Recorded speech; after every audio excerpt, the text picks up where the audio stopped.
Economic growth model, सिद्धांत नहीं model के रूप में जाना जाता है। क्या लिखा है सिलेबस में? रोस्टोस मॉडल ऑफ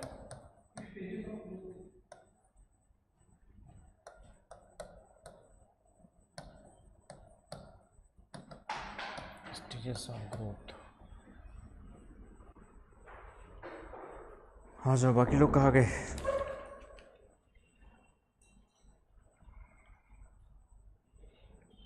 तो ये भी एक सिंपल सा मॉडल है, डेमोग्राफिक ट्रांजिशन थ्योरी पढ़ी, लगभग उसी के समान है, बस वहाँ पे पॉपुलेशन में चेंज बताया गया था, यहाँ पे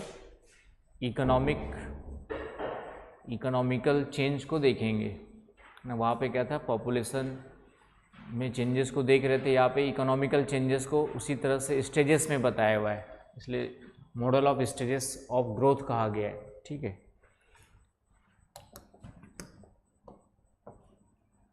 चलिए मैं जल्दी आ गया हूँ ना, आज 11 बजे से क्लास डाला हुआ है, तो बच्चे लोग 11 बजे वाले होंगे। मैसेज कर दो, कोई होगा नंबर वंबर तो शुरू करूँगा, फिर बीच में समझ में नहीं आएगा ना किसी को। हाँ 2-3 बच्चे, राहुल आ रहा है राहुल, हाँ ये 2 बच्चे इधर, ठीक है। और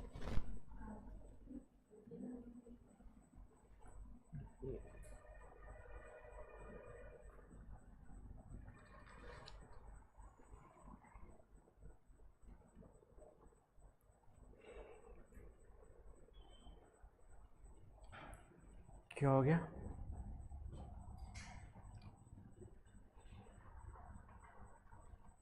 चले आगे स्टार्ट करें।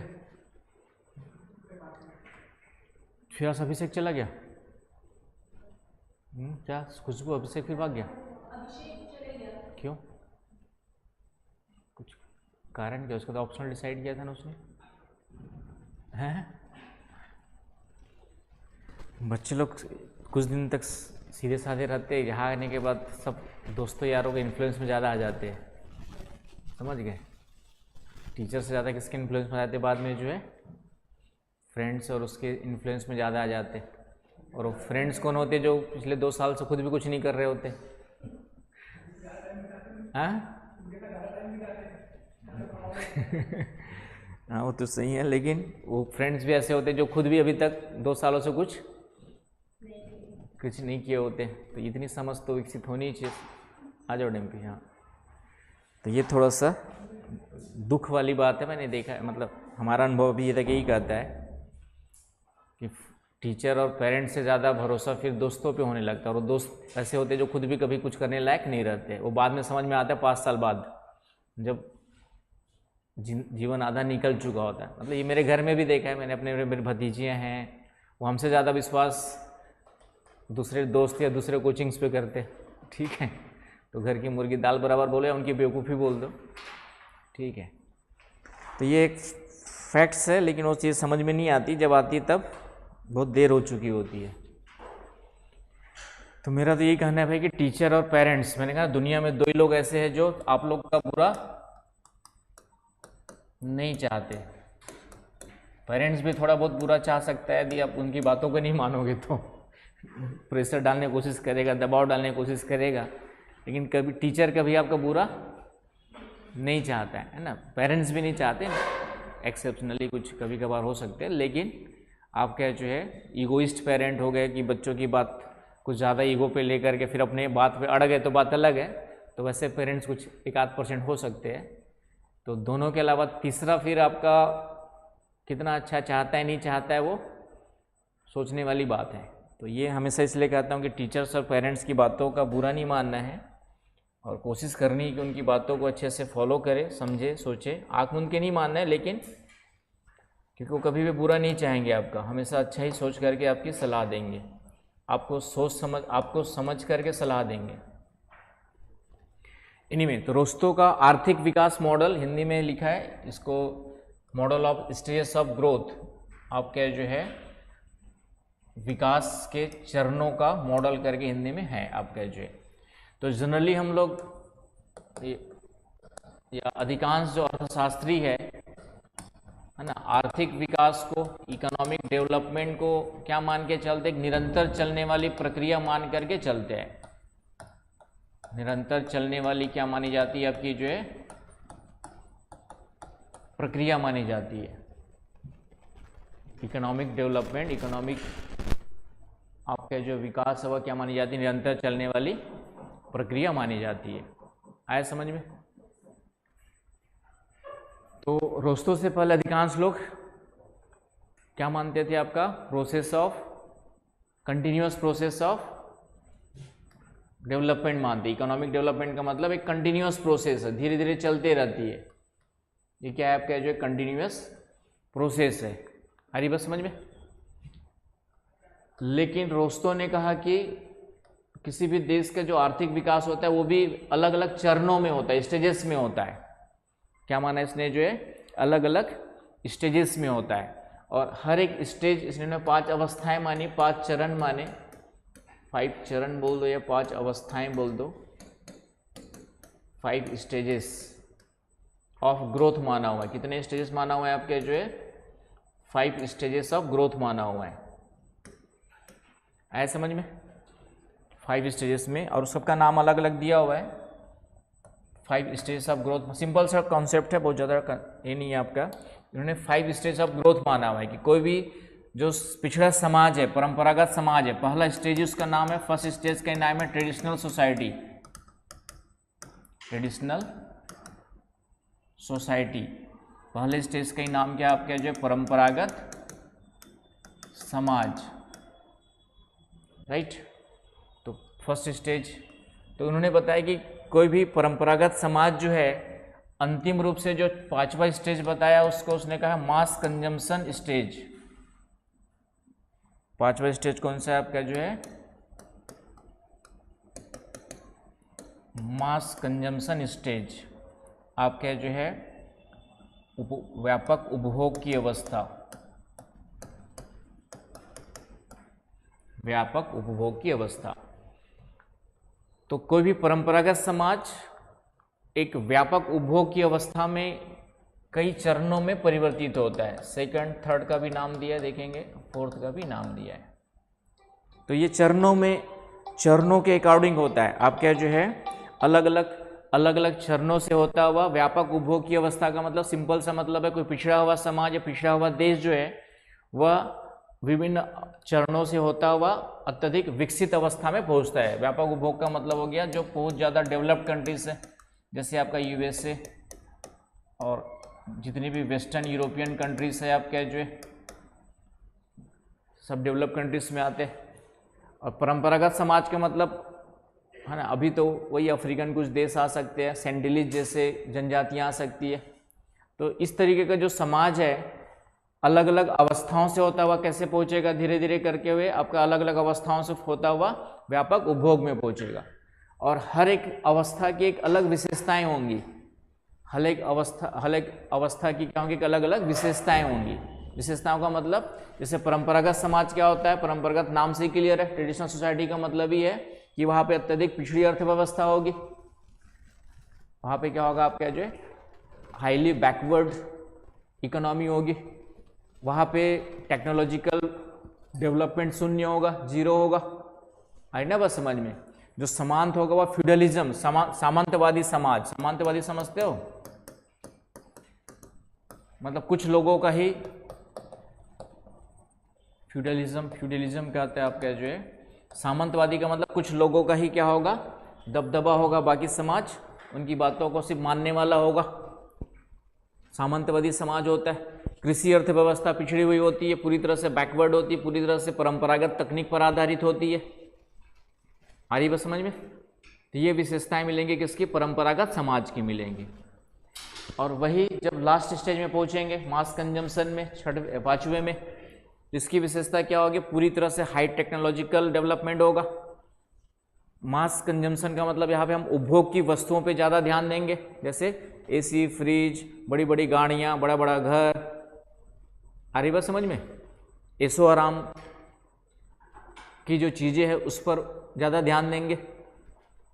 गरीबी भी न के बराबर रहेगी। आ रही बात समझ में?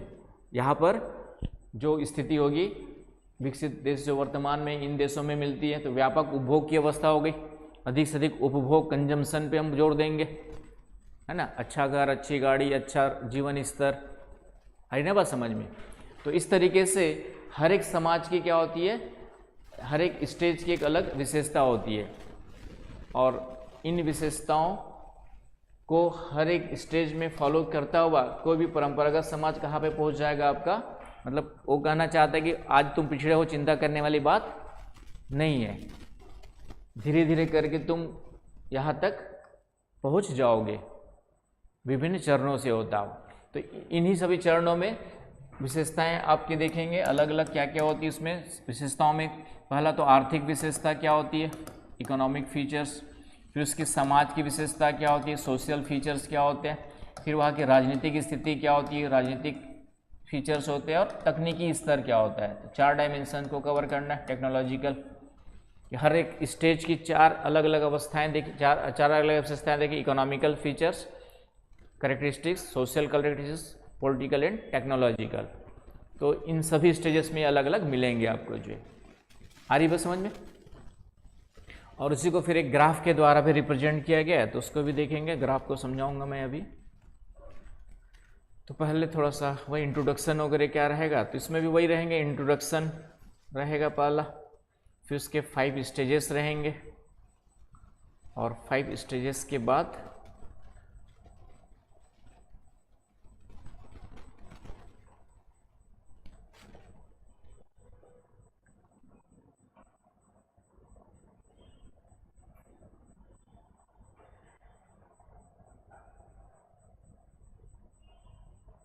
तो ये तो इंट्रोडक्शन है, इसको नोट क्या करोगे, मैं भेज दूंगा स्लाइड, आराम से उतार लेना घर में बैठ के। फिर से क्या है, किसने दिया था बता दिया, नाम आपका है ना, विटमैन रोस्टो पूरा नाम है, जरूरी नहीं पूरा नाम याद ही रहे।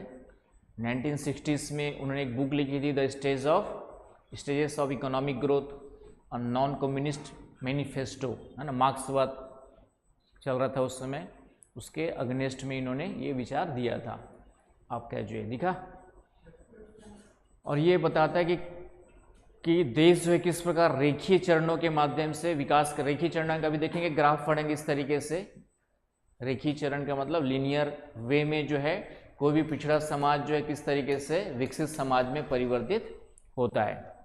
आ रही बस समझ में, कोई भी पिछड़ा समाज, बैकवर्ड सोसाइटी जो है कैसे डेवलप्ड सोसाइटी, डेवलप कंट्री में क्या होता है, कन्वर्ट होता है, वेरियस स्टेजेस को क्रॉस करते हुए, फॉलो करते हुए, विभिन्न चरणों को आप क्या जो है फॉलो करते हुए।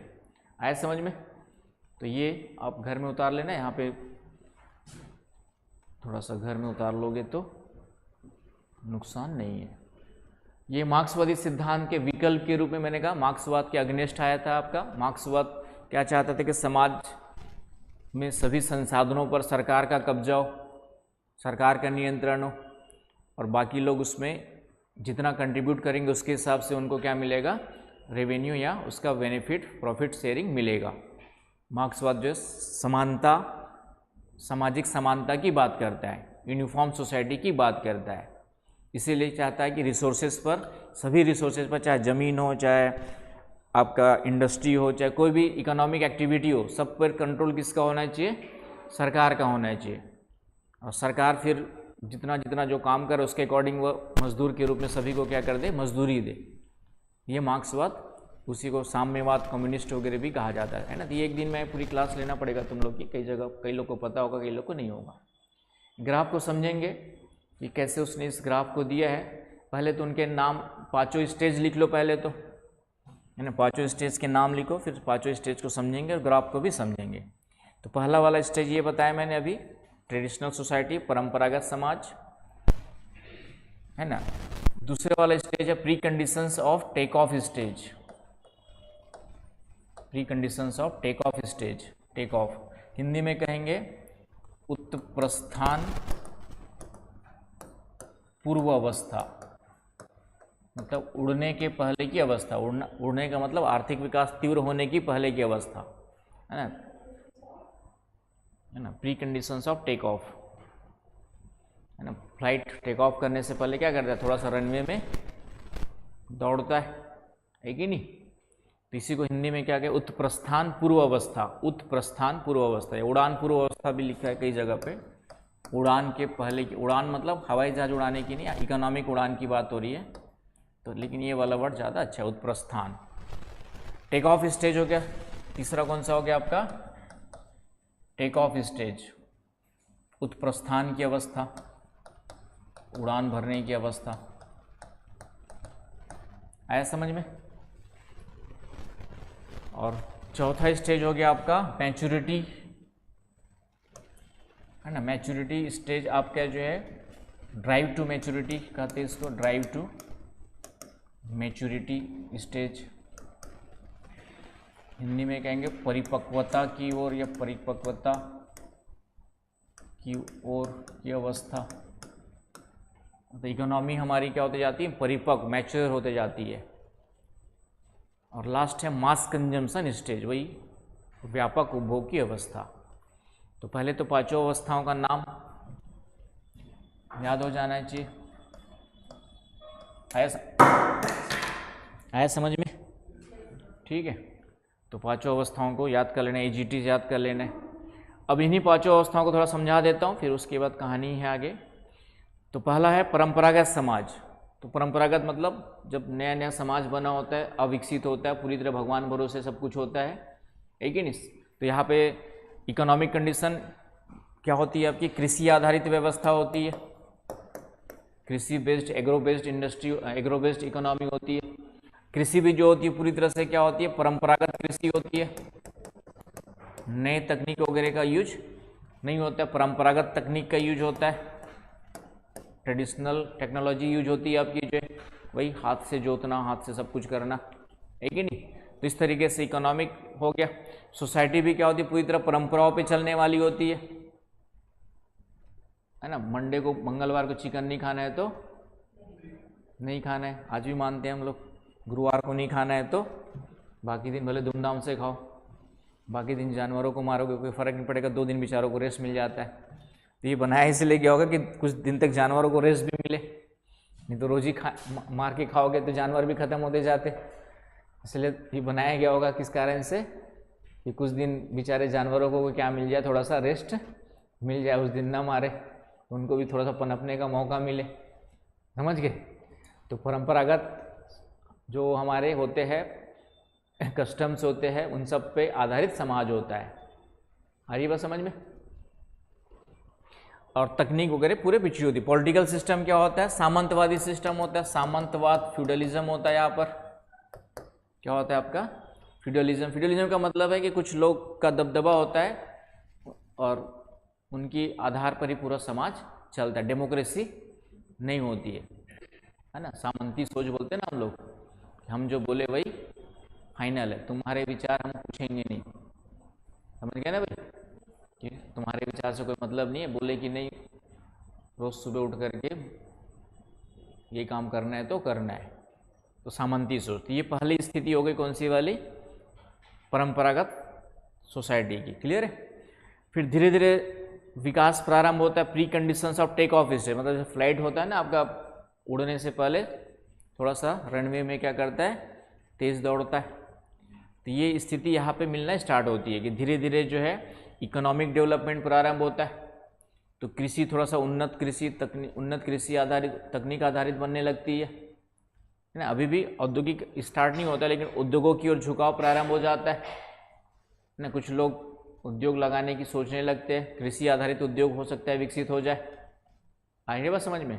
इंडस्ट्रियल थोड़ा सा, पॉलिटिकल सिस्टम थोड़ा सा सामंतवाद से थोड़ा सा क्या बन जाता है आपके, जो है कबीला टाइप का, जो 2-4 लोग का चुनाव करेंगे, ये लोग फिर क्या करेंगे, शासन करेंगे, इस तरीके से सुधार स्टार्ट हो जाता है। तो इस तरीके से कुछ चेंजेस स्टार्ट हो जाते हैं। और उसके बाद फिर तीव्र इकोनॉमिक ग्रोथ यहाँ पर होने लगता है। पॉलिटिकल सिस्टम डेवलप हो जाता है, सोशल थोड़ा सा सोसाइटी डेवलप होने लग जाती है, इकोनॉमिक डेवलपमेंट, इंडस्ट्री वगैरह डेवलप होने लगती है, ट्रांसपोर्टेशन सिस्टम डेवलप होने लग जाते हैं। आ रही बात समझ में।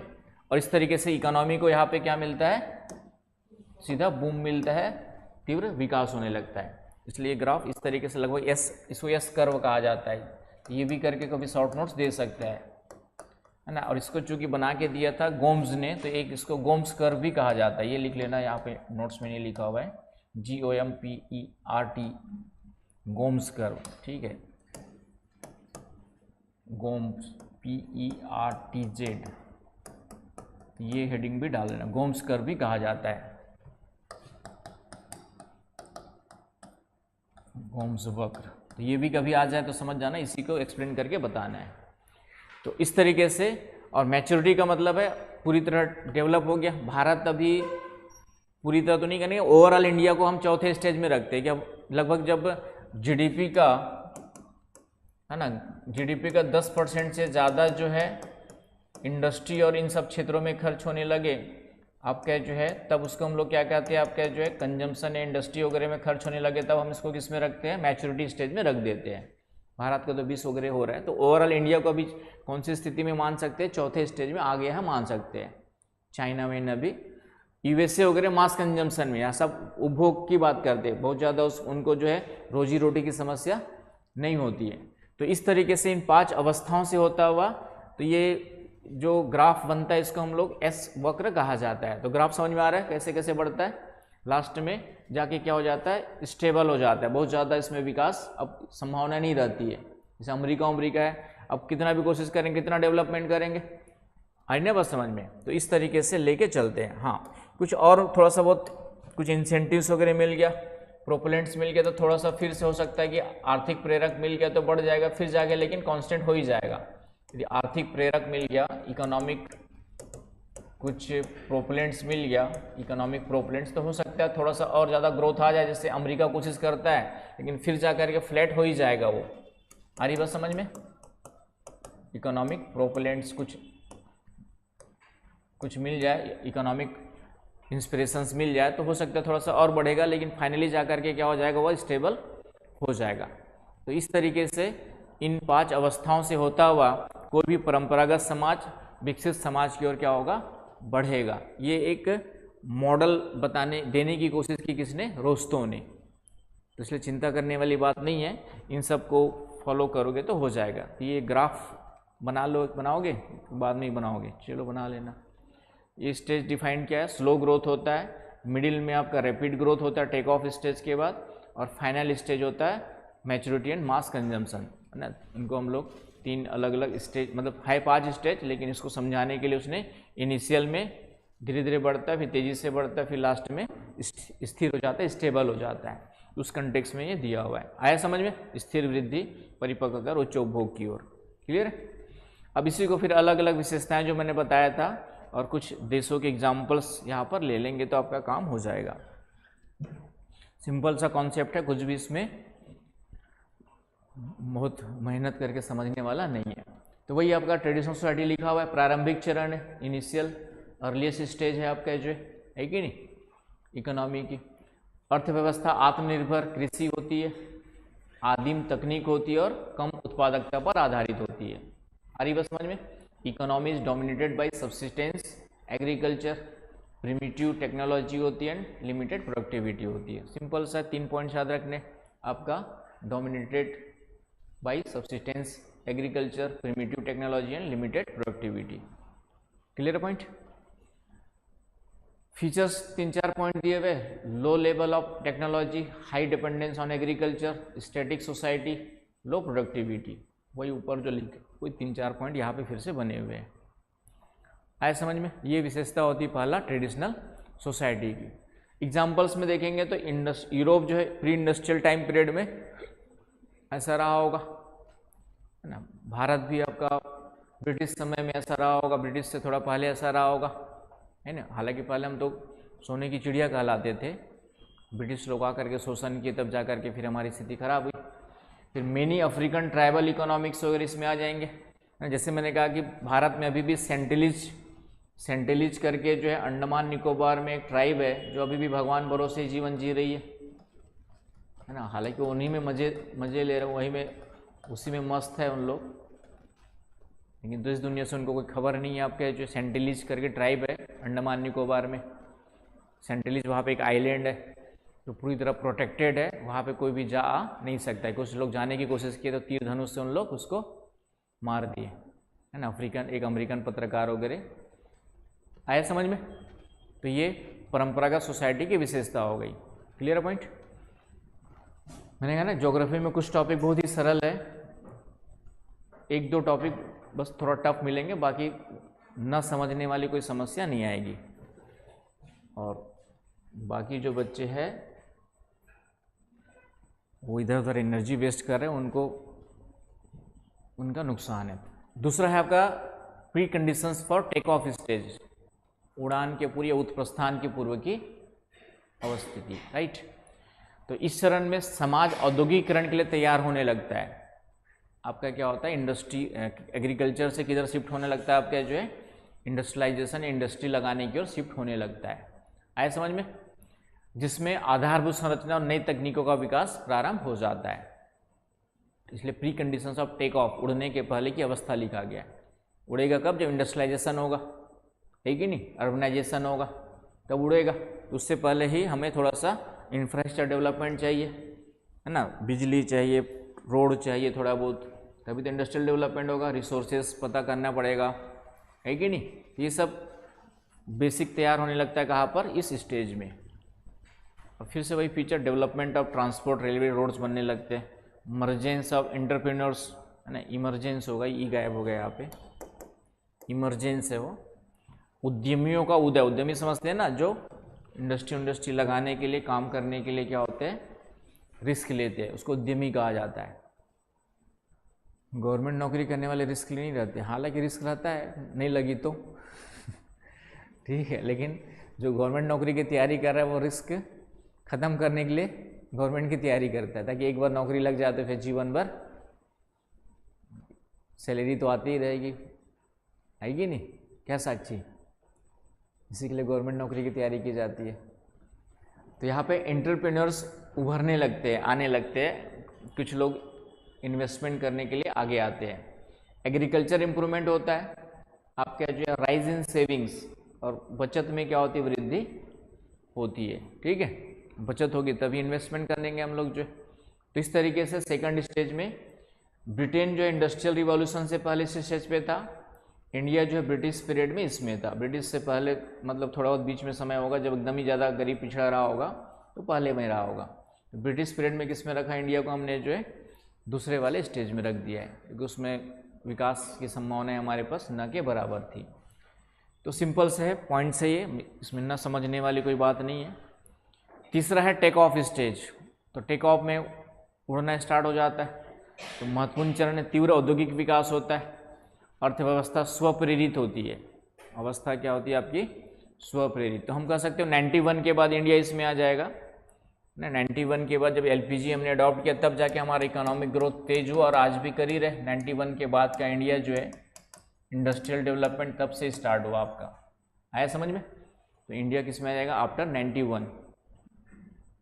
तो रैपिड इंडस्ट्रियलाइजेशन होता है, इन्वेस्टमेंट है आपका जो है, investment rises to up to 10% of GDP. GDP का 10% से ज़्यादा किस में लगता है, इन्वेस्टमेंट होने लगता है। आपका एक्सपेंशन ऑफ मैन्युफैक्चरिंग, है ना, मैन्युफैक्चरिंग बढ़ने लगता है, अर्बनाइजेशन बढ़ने लगता है। तो इस स्टेज को हम लोग किस में रखते हैं, टेक ऑफ स्टेज में। आया समझ में? तो ये तीसरे स्टेज की विशेषता याद रखनी है। फिर चौथा स्टेज आपका परिपक्वता की ओर। आपका जो है इस चरण में अर्थव्यवस्था विविधीकृत होती है और सभी क्षेत्रों में उन्नत तकनीक का उपयोग होता है। आया समझ में? Technological advancement, diversified economy, industrial expansion, skilled labour, ये सब आपका बढ़ने लगता है। चौथे परिपक्व, मैच्योर होने लगता है। तो भारत मैंने कहा ना कि अभी लगभग हम लोग इस स्टेज में ओवरऑल इंडिया को रखेंगे तो आएगा, लेकिन अलग अलग देखेंगे तो फिर अलग अलग। बिहार किसी और स्टेज में, केरल गोवा किसी और स्टेज में, समझ गए ना भाई। ओवरऑल देखेंगे तो इंडिया को हम लोग चौथे में इंटर कर गया है, मान के चलते हैं। इंडिया इंटर्स या नियर अबाउट टू इंटर कर सकते हैं, about to enter in fourth stage. India जो है about to enter in fourth stage, चौथे स्टेज में लगभग आने के कगार पर है। आया समझ में? तो ये आपका देखने को मिलेगा, तकनीक का उपयोग होता है। तो ये विशेषताएं आपकी फिर से सिंपल से विशेषता है। तकनीकी उन्नति, टेक्नोलॉजिकल डेवलपमेंट बहुत ज़्यादा होता है, AI यूज कर रहे हो तुम लोग आज की डेट में। विविध अर्थव्यवस्था, अलग अलग, विविध का मतलब कृषि भी, इंडस्ट्री भी, अदर रीजन्स भी होते हैं आपके, डाइवर्सिफाइड आपके जो सर्विस सेक्टर हमारे पास है कि नहीं। तो अलग अलग अर्थव्यवस्था विकसित होती है और उद्योगों का विस्तार होता है, कुशल श्रम बनने लगते हैं। तो ये जापान, जर्मनी, USA वगैरह सब इसमें आ जाएंगे, USA वगैरह आगे भी आ जाएंगे इसमें। पांचवा है हाई कंजम्पशन वाला। तो हाई कंजम्पशन में वही आपका हाई पर कैपिटा इनकम होती है, कंज्यूमर गुड्स डोमिनेंस होता है। कंज्यूमर गुड्स समझते हो ना, वही बड़ी गाड़ी, बड़ा घर, बड़ा AC, जितनी लग्जरियस चीज़ें वो किस में आते हैं, कंज्यूमर गुड्स में आते हैं। जितनी भी लग्जरियस चीज़ें हुआ, वेलफेयर स्टेट का मतलब सभी का कल्याण, लोग अच्छे जीवन में होते हैं, कल्याणकारी राज्य होता है। सेवा क्षेत्र का विकास होता है, सर्विस सेक्टर डेवलप होते रहता है। तो इस तरीके से ये 5 स्टेज आपने बताया हुआ है रोस्तों ने, और कहा है कि कोई भी परंपरागत समाज इन्हीं स्टेज से होता हुआ 5वें स्टेज में इंटर कर जाएगा, और इन सभी अलग अलग विशेषताओं को समय के साथ क्या करते रहेगा, परिवर्तन को वह अनुभव करते रहेगा, परिवर्तन का अनुभव करते रहेगा। आ रही बात समझ में। तो सिंपल सा मॉडल है, इसी को भारत में अप्लाई करेंगे। ये मैंने चार्ट बना भी दिया है, कभी कई जगह चार्ट बनाना हो ना, 5 स्टेज का एक एक लाइन, तो ये भी दिया हुआ है। कंट्रीज में और कुछ एग्जांपल्स यहाँ पे डाल दिए, देशों का कुछ और एग्जांपल्स है। चाइना, ब्राज़ील, रसिया वगैरह 4th स्टेज में है। आपका जो USA, UK, Germany, Japan, Singapore, ये सब 5th स्टेज में। तो कुछ और एग्जांपल्स यहाँ से ले लेना आपका जो है। आ रही बात समझ में।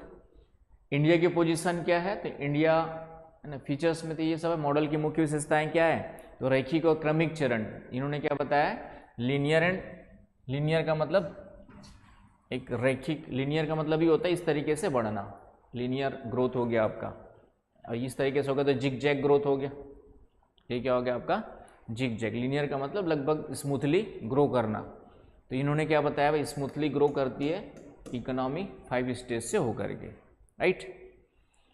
सार्वभौमिक लागू होने का दावा, उसने कहा कि ये यूनिवर्सल लागू हो सकता है, सभी देश जो है इसी तरह से क्या होंगे, धीरे धीरे करके मास कंजम्पशन स्टेज तक आ जाएंगे, है ना। उसने ये दावा किया कि सभी देश इसी तरह से इस मॉडल को फॉलो करके, आज जो गरीब पिछड़ा देश भी है वो भी एक समय के पश्चात इसी मॉडल को फॉलो करके कहाँ पहुँच जाएगा, मास कंजम्पशन स्टेज में पहुँच जाएगा। हालांकि हम इसके बाद में आलोचना करते हैं कि विकास जो है कई चीज़ों पे डिपेंड करता है ना। संसाधन है कितने हैं, नहीं है, संसाधन है लेकिन पॉलिटिकल स्टेबिलिटी नहीं है। जैसे अफ्रीकन कंट्रीज है, सब कुछ है उनके पास, लेकिन पॉलिटिकल स्टेबिलिटी नहीं है। पहली बात तो पाकिस्तान की हालत ख़राब क्यों है, पॉलिटिकल स्टेबिलिटी नहीं है। बांग्लादेश की हालत ख़राब क्यों, पॉलिटिकल स्टेबिलिटी नहीं है। तो मेन आपका पॉलिटिकल सिस्टम इकोनॉमिक डेवलपमेंट को क्या करता है, इन्फ्लुएंस करता है। यदि देखा जाए तो इकोनॉमिक डेवलपमेंट को सबसे ज़्यादा इन्फ्लुएंस कौन करता है आपको, पॉलिटिकल, लॉ एंड ऑर्डर। क्योंकि आपके देश में पॉलिटिकल सिस्टम स्टेब्लिश नहीं है, स्टेबल नहीं है, लॉ एंड ऑर्डर अच्छा नहीं है, तो कितने भी कोशिश करो देश आर्थिक विकास नहीं कर पाता है। तो इस कारण से इसकी आलोचना यही की गई कि मेन आपका इकोनॉमिक डेवलपमेंट सिर्फ सभी देश इसी तरह से आगे बढ़ जाए ज़रूरी नहीं है, डिपेंड करेगा वहाँ का सोशल पॉलिटिकल सिस्टम कैसे वर्क करता है। जो अच्छे से वर्क कर रहा है तो इस तरीके से फॉलो कर सकता है, नहीं कर रहा है तो नहीं करेगा, है कि नहीं। तो यूनिवर्सल लागू होने का दावा भी किया। पूंजी संचय पर जोर दिया इन्होंने, जो फोकस ऑन कैपिटल अक्यूमुलेशन, पूंजी बढ़ाना जरूरी तभी डेवलपमेंट होगा। इंडस्ट्रियलाइजेशन पे जोर दिया, और वेस्टर्न डेवलपमेंट मॉडल है, मतलब ये भी वेस्टर्न स्टडीज़ पर क्या है, बेस्ड है, वेस्टर्न कंट्रीज़ के स्टडीज़ पर क्या है आपका बेस्ड है। क्लियर हो गया पॉइंट। तो इस तरीके से सिंपल सा मॉडल है, सिंपल सा सिद्धांत है। महत्व विकास का स्पष्ट ढांचा प्रदान करता है, मतलब एक मोटा मोटी समझने के लिए कि हाँ कोई भी पिछड़ा समाज इस तरीके से क्या होगा, धीरे धीरे आगे बढ़ेगा, तो उनके लिए एक रास्ता दिखाता है। क्लियर है पॉइंट, आकांक्षा सरल है बिल्कुल। तुलनात्मक अध्ययन में सहायक, अलग अलग जो देश आज देख करके हम उसकी कंपेयर कर सकते हैं, भारत का है, पाकिस्तान का है, बांग्लादेश का है, अमेरिका का है, सिंगापुर का है कि नहीं, कंपेयर कर सकते हैं इन विशेषताओं के आधार पर। तो कंपैरिजन के लिए हमारे लिए रोल प्ले करता है, और नीति निर्माण में भी उपयोगी होता है, पॉलिसी मेकिंग में भी सरकार को क्या करता है, हेल्प करता है कि हमें किस दिशा में आगे बढ़ना है। तो इसका इम्पोर्टेंस में ये 2-3 पॉइंट्स आ जाएंगे इम्पोर्टेंस में। क्लियर वो पॉइंट। लास्ट है आलोचना। तो आलोचना फिर से वही यूरोप के अर्थव्यवस्था पर केंद्रित है, यूरोप के अध्ययन पर केंद्रित है।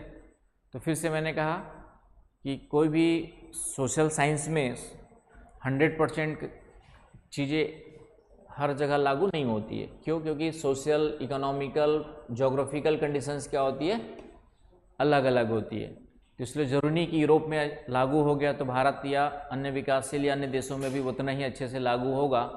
यह थोड़ा सा क्वेश्चन मार्क बना रहता है ना बात समझ में। क्योंकि हमारे यहाँ का समाज ज़्यादा अविकसित रहा है यूरोप और अमेरिका की तुलना में। हमारे यहाँ भेदभाव बहुत, वहाँ पे भी रहा है, रेशियल डिस्क्रिमिनेशन हमारे यहाँ जाति आधार पर रहा है कि नहीं। तो कुछ समस्याएं तो सेम है लेकिन टाइप्स अलग है। लेकिन उसके अलावा कई चीज़ें आपके चेंजेस अलग अलग मिलता है। जोग्राफिकल कंडीशंस अलग है ना, वहाँ का जोग्राफिकल कंडीशंस, यहाँ की जोग्राफिकल कंडीशंस अलग है। तो सेम नहीं कह सकते कि हर जगह एप्लीकेबल हो। वो उसने दावा किया था ना, उसने दावा किया था, हम उसकी आलोचना कर रहे हैं।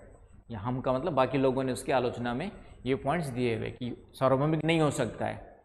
क्यों क्यों बताया मैंने, हर का जैसे मैंने इस तरीके से पढ़ करके पास हुआ, IAS क्रैक किया, सेम रूल आप फॉलो करेंगे तो ज़रूरी थोड़ी कि आप भी क्रैक ही कर लेंगे, क्योंकि आपकी अलग पर्सनालिटी है। मुझे रात जल्दी उठना पसंद नहीं है ना, तुमको हो सकता है जल्दी उठना पसंद हो। मेंटल लेवल सबका अलग अलग है, घर की कंडीशन सबकी अलग अलग है। तो ज़रूरी नहीं कि मैंने IAS या जो टॉपर्स लोग बताते हैं कि मैंने ऐसे ऐसे पढ़ाई किया, ऐसे ऐसे किया, वो एग्जिटीज आपके ऊपर भी एग्जिटीज लागू हो या उसी को फॉलो करेंगे तो आप बन जाएंगे, इससे कोई गारंटी नहीं है। नहीं तो मेरे ऐसे कई दोस्त हैं जो खुद तो बन गए, 1-2 IPS है, 1-2 IAS है, बन तो गए, लेकिन अपने बच्चों को बनाने के लिए लगे हुए, लेकिन अभी तक बन नहीं पा रहे। या उनके भाई लोग को लगे, उनके भाई लोग नहीं बन पाए। ठीक है, कई सारे ऐसे है फ्रेंड है जो वो तो बन गए, उनके अपने भाइयों को भी तैयारी में लगा दिया, लेकिन वो नहीं बन पाए। क्यों? क्योंकि कंडीशंस सबकी अलग अलग है ना। आपका जो है तो ऐसा तो नहीं कि उसको गाइडेंस नहीं मिला होगा, उसने भी बताया होगा, हालांकि घर की गाइडेंस कोई मानता नहीं है। भले ही आप आमिर खान ने बोला ना भाई, आमिर खान का स्टेटमेंट सुने होंगे कि बोलता है कि आमिर खान को एक अच्छा एक्टर माना जाता है, परफेक्टनेस माना जाता है, लेकिन बोलता है कि मेरे बेटे लोग सबसे घटिया एक्टर किसको मानते हैं, मेरे से कोई सलाह नहीं लेते, बोलते मेरे से कोई सलाह नहीं लेते। हाँ, मेरे अलावा कोई दूसरा आ जाएगा, सलमान खान आ जाएगा, शाहरुख खान आ जाएगा, या कोई दूसरे डायरेक्टर्स आ जाएंगे, उनसे जाकर को जरूर पूछते सीखते हैं। जबकि आमिर खान अपने आप में एक अच्छा एक्टर और डायरेक्टर और परफेक्शनिस्ट माना जाता है। तो घर में जो वैल्यू है उतनी वैल्यू किसी को नहीं मिल पाती है ना। वो उनकी समझ की कमी है, या फिर घर का है तो डेली देखते बोले हाँ ये तो ऐसी, इनसे क्या पूछेंगे, तो रोज ही देखते हैं इनको। ऐसा होता है ना, तुम लोग भी, कई लोग के माँ बाप आइडियल होते जरूर है, लेकिन हम किसी दूसरे को ज़्यादा आइडियल मान लेते हैं, है ना। ऐसा होता है हमेशा। मैं अपने घर में ही देखता हूँ कि जितने मेरे कजन्स है, ठीक है, इवन भतीजी है, भतीजी वगैरह है, वो उतना वैल्यू मुझे नहीं देते जितना कि किसी और को देते होंगे। ठीक है, दोस्तों को ज़्यादा वैल्यू देते हैं कि उन्होंने, दोस्त ने ऐसा किया तो भैया मेरी ज़िंदगी बीत गई उस फील्ड में रहते हुए, कंपटीशन के गाइडेंस देते हुए। अब मेरे से अच्छा कौन सा टीचर और कौन सा, ठीक है, मेरे ज़्यादा अनुभवी कुछ लोग हो सकते हैं, वो बताया तो ठीक भी समझ में भी आता है, लेकिन जो दोस्त लोग हैं वो तुम्हारे, जो खुद भी कुछ नहीं करते, 5,000 की नौकरी करने लायक ठीक से नहीं बने अभी तक, उनकी सलाह के आधार पर तुम डिसाइड कर रहे हो, तो इतनी समझ तो तुम में होनी चाहिए, है कि नहीं। दोस्त भी कौन से, वो भी देखो कि दोस्त, जैसे मेरा बेटा है तो वो देखता है कि, मैं देखता हूँ कि वो कौन से फ्रेंड्स के साथ रह रहा है। ठीक है, ज़्यादा अच्छे घर में है, ज़्यादा अच्छे फ्रेंड्स है, ज़्यादा बिजनेस फैमिली, तो ठीक है, उनसे सीखो जा करके, वो ज़्यादा मेरे से अनुभवी कई चीज़ों में मिलेगा आपको, वहाँ पे अनुभव मान लेते हैं। लेकिन पढ़ाई वढ़ाई के मामले में यदि तुम बोलोगे कि उसने ऐसा कहा, उसने ऐसा कहा, ठीक है, मैं टॉपर्स को भी ज़्यादा इंपॉर्टेंस नहीं देते। जैसे मेरा बेटा बोलता है कि वो फर्स्ट रैंक ने IIT की तैयारी के लिए कहा, तो मेरा बेटा फर्स्ट रैंक की बात छोड़, जो टीचर्स गाइडेंस दे रहे उसको ज़्यादा सुन। टॉपर्स क्योंकि उसका अपनी अलग पर्सनालिटी, वो तो रट रटा के जैसे भी बनना तो अलग बन गया। हम लोग 10 लोग को देखते हैं ना, जैसे IAS टॉपर्स से ज़्यादा तुम्हें मेरी बात पे भरोसा होना चाहिए, ज़्यादा मेरे जो गाइडेंस को फॉलो करने की ज़रूरत है। क्यों? क्योंकि मैं 10 हज़ारों बच्चों को देख करके जानता हूँ कि कैसे हर बच्चों को अलग अलग ट्रीटमेंट की ज़रूरत है। टॉपर्स तो केवल अकेला अपना अनुभव बता रहे हो, और हम आपको बताते 10-15 जो अभी तक कम से कम 500 लोगों का सिलेक्शन देखा है, उन 500 लोगों का कोर बताते हैं कि वास्तव में क्या होना चाहिए। तो उनसे ज़्यादा अनुभव, टॉपर से ज़्यादा अनुभव हमारे पास है। आ रही बात समझ में? और हम एक ओवरऑल सबको देख करके बताते हैं। तो किसी एक टॉपर्स ने फॉलो किया, जरूरी नहीं कि तुम भी उसको फॉलो करके बन ही जाओगे। हाँ, उसकी कुछ अच्छी चीज़ों को ले लो जो लगता है कि हम एक्सेप्ट कर सकते हैं। अब किसी ने 12 घंटे पढ़ाई करके बना है तो तुम भी लग गए 12 घंटे पढ़ने में, तो ऐसा नहीं होता है। ठीक है, सबकी अपनी अलग अलग क्षमताएं होती है। मैंने कहा ना, मैं 8 घंटे नहीं सोऊंगा तो काम नहीं कर पाता हूँ। कई लोग 5 घंटे सो के काम चला लेते, मोदी जी जैसे लोग 3-4 घंटे सो के काम चला लेते। लेकिन मैं कितनी भी कोशिश भी किया मैंने, ऐसे कि नहीं किया मैंने, कई बार कोशिश किया सुबह 4 बजे उठ करके थोड़ा सा एक्सरसाइज कर लूँ, फिर कुछ काम कर लूँ, पढ़ाई लिखाई, पढ़ाना वढ़ाना, लेकिन दिन भर मुझे लगता है कि अनइजीनेस फील होता है मेरे को। तो जो मेरी इफ़िशियंसी है काम में दिखने लगती है। हो सकता है कि महीने भर वो प्रैक्टिस करूँ तो मेरी बॉडी उसके हिसाब से एडजस्ट हो जाएगी, लेकिन मैं जानबूझ के नहीं किया, क्योंकि मैं मालूम है कि मेरा स्वस्थ शरीर के लिए 7-8 घंटे सोना जरूरी है। जैसे मेरे उम्र के जितने भी फ्रेंड्स हैं मेरे, किसी न किसी को डायबिटीज़ है, किसी न किसी को कुछ ना कुछ बीमारियां हैं। कहने का मतलब, कई लोग के तो लीवर ट्रांसप्लांट भी हो गया। भगवान की दया से मेरे को कुछ भी नहीं है। क्यों नहीं है? क्योंकि मैं proper diet and proper sleep proper time पे लेता हूँ। दुनिया जाए भाड़ में, सोना है तो सोना है, खाना है टाइम पे तो खाना है। तो इससे मेरा शरीर ठीक है, तो बाकी ठीक है। मेरे पास बैंक बैलेंस उनसे कई गुना कम है, माइनस में है। ठीक है, उनके पास मेरे से 10 गुना ज़्यादा होगा, लेकिन जब मैं उनसे मिलता हूँ तो लगता है कि मैं ज़्यादा सुखी हूँ। आ रही बात समझ में? तो ये मायने रखता है। तो अपनी प्रायोरिटी अलग है, सीधी सी बात है। और प्रायोरिटी सिर्फ पैसे से नहीं होती, आप किस तरीके से जी रहे उस पर डिपेंड करता है। एनीवे, तो ये समझ में आ गया आपका जो है असमानता की उपेक्षा की हर एक जगह, सभी जगह समान रूप से लागू नहीं होते। मैंने कहा बिहार अलग है, बिहार के उड़ीसा की स्थिति अलग है, केरला की अलग है, गोवा की अलग है, महाराष्ट्र की अलग है, तमिलनाडु वगैरह की अलग है। तो ये इनइक्वालिटी भी मिलती है, पूरा देश एक जगह एक साथ नहीं मिलता है। तो इस तरीके से आलोचना की गई है।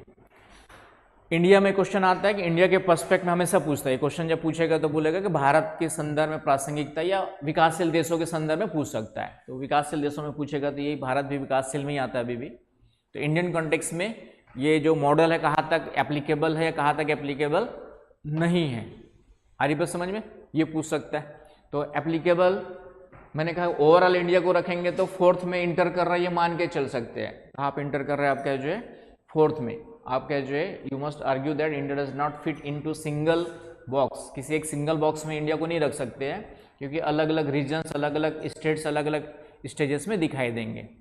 आया समझ में? तो उसको आगे देखते हैं। इसका मतलब समझ गया ना, ये पैराग्राफ क्या लिखा हुआ है। इसका मतलब ये है कि इंडिया को हम एक ही सिंगल बॉक्स में नहीं रख सकते, अलग अलग स्टेजेस में अलग अलग स्टेट्स दिखाई देंगे आपको। क्लियर है आकांक्षा?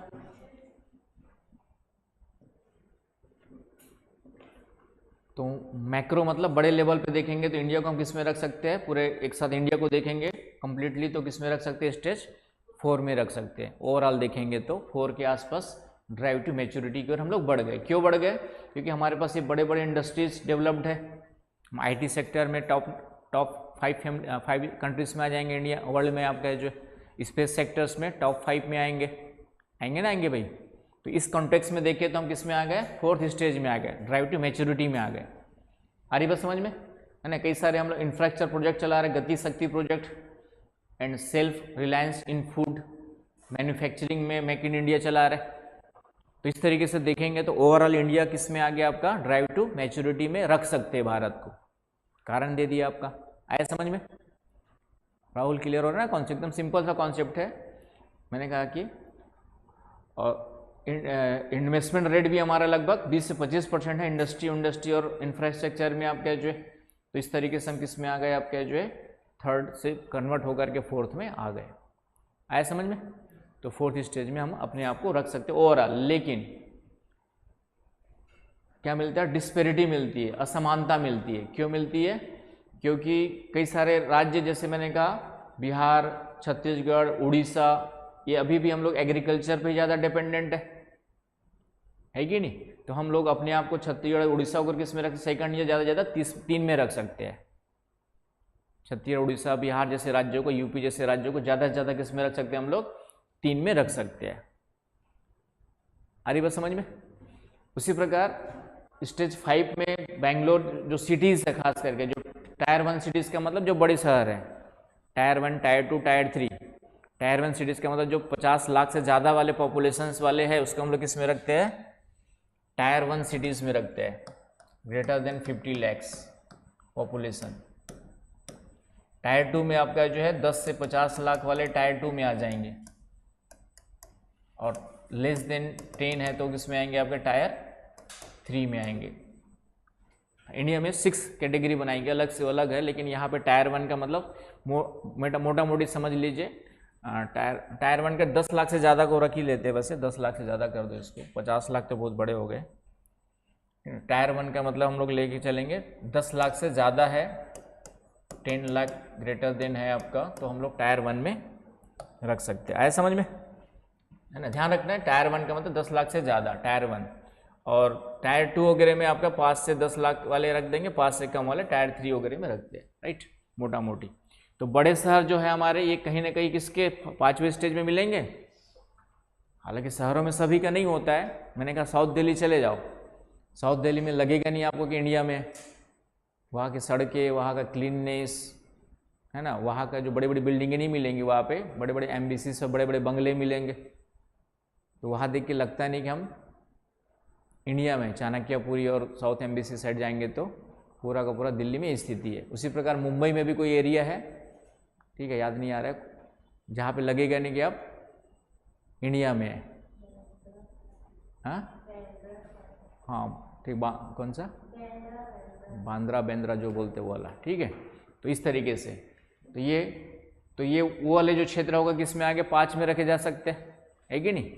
4 में आपका कुछ इंडस्ट्रियल बेल्ट है, गुजरात वगैरह जो देश राज्य, तमिलनाडु जैसे राज्य, ये सब आपके 4 में दिखाई देंगे। तो इस तरीके से क्या मिलता है, वेरिएशंस मिलता है, परिवर्तन मिलता है, किसी एक में न रख करके। तो ये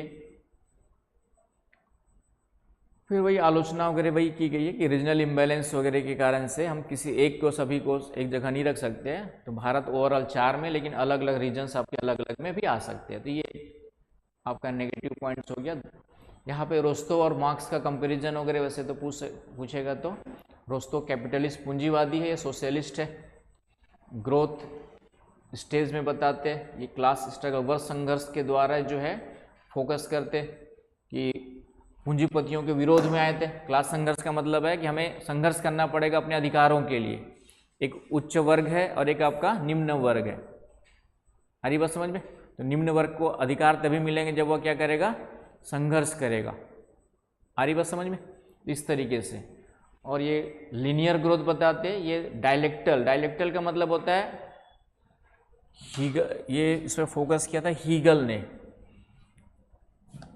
है ना। डायलेक्टल का मतलब होता है, एक तो होता है पक्ष में तर्क, पक्ष, दूसरा होता है विपक्ष में तर्क, और बीच का रास्ता होता है संश्लेषण, सिंथेसिस। इसको हम लोग कहते हैं थीसिस, एंटीथीसिस, और बीच वाला होता है आपका जो है सिंथेसिस।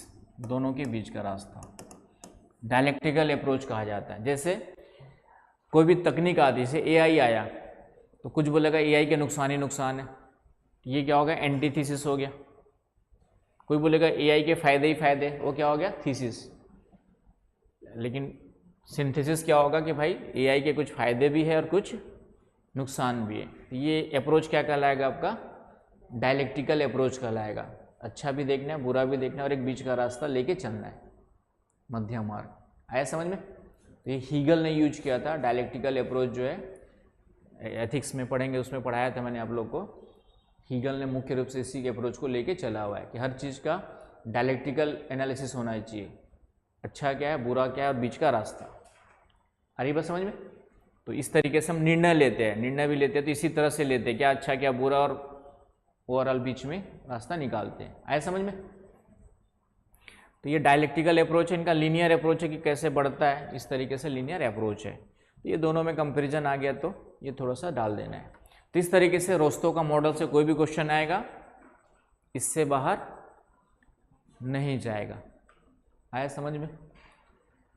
तो ये रोस्तों का क्या हो गया मॉडल। प्रिंटेड नोट्स में भी मिल जाएंगे, मैं मंडे ट्यूसडे को मिल जाएगा आपको। बाकी अभी तो इतना ही काम का है आपका। तो ये एक टॉपिक आपका ख़त्म होता है रोस्तों का मॉडल। नेक्स्ट टॉपिक अभी पढ़ना है कि मंडे को पढ़ना है भाई? राहुल एंड विशाल, हाँ ठीक है। लंबा थ्योरी है, वेबर की थ्योरी पढ़ेंगे, तो मंडे पढ़ लेते आराम से, उसको भी समझते हैं। वेबर का औद्योगिक अवस्थिति सिद्धांत, ठीक है। तो जितना पढ़ा है उसको जाके कॉपी नोट कर लो तो बराबर टाइम हो जाएगा, ठीक है, समझ में आ जाएगा। तो तुम लोग का ज़्यादा सिलेबस नहीं बचा, विशाल तुम्हारा बचेगा, बाद में लिया तुमने। बाकी राहुल का सिर्फ एक टॉपिक, इसके बाद एक टॉपिक बचेगा सेटलमेंट वाला, तो फिर तुम्हारा सिलेबस ख़त्म हो जाएगा। तो अभी इस वीक में 2-3-4 दिन में आपका वेबर हो गया, एक दिन वेबर लगेगा, एक या ज़्यादा भी एक दिन में ख़त्म कर देंगे लंबी क्लास लेके। उसके बाद एक दिन वॉन थ्योनेन लगेगा, वॉन थ्योनेन का एक दिन में होना चाहिए। इसके बाद आपका बच गया वेबर, वॉन थ्योनेन, फिर मैकिंडर और स्पाइकमैन, ये 2 दिन लगेंगे। मैकिंडर एक दिन और स्पाइकमैन एक दिन, है ना। समझने वाले टॉपिक है, इसमें रटना कुछ भी नहीं है। और लिखना कैसे, वो स्लाइड जो दिया वो लिखने का तरीका वैसे ही रहेगा आपका। ये हो गए आपके 4 दिन, तो ये हो गए, और एक क्रिस्टल, मतलब 4-2-6 दिन में आपका हो जाएगा। हाँ एक पेरोक्स वाला, हाँ ग्रोथ पोल एंड पेरोक्स वाला भी है। हाँ अभी 4-5-6-7 दिन में हो जाएगा पेरोक्स। और एक सिस्टम एनालिसिस करके पहला टॉपिक है, वो भी बचा हुआ है। हाँ क्या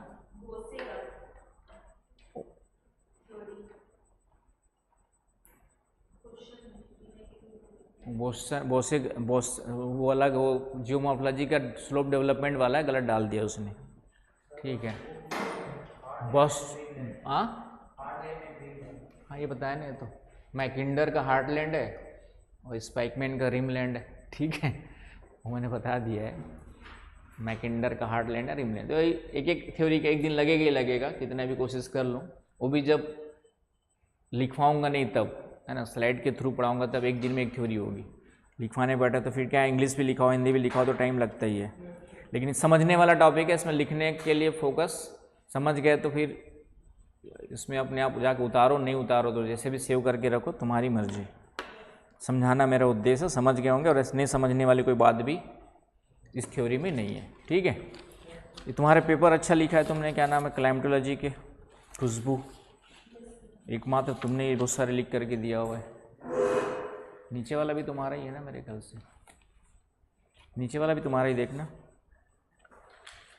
नीचे वाला भी तुम्हारा ही है ना। और ये 2 किसका, एक आदित्य का होगा और एक है आपका आकांक्षा, तुम्हारा क्या है। थोड़ा सा और सुधार कर लो इसमें, तापमान के वैश्विक वितरण को, ठीक है, वो पढ़ाया उसके बाद सुधर जाए, पहले लिखे थे मेरे ख्याल से। चलिए आदित्य का है एक ठो, ठीक है। फिर मंडे को मिलते हैं।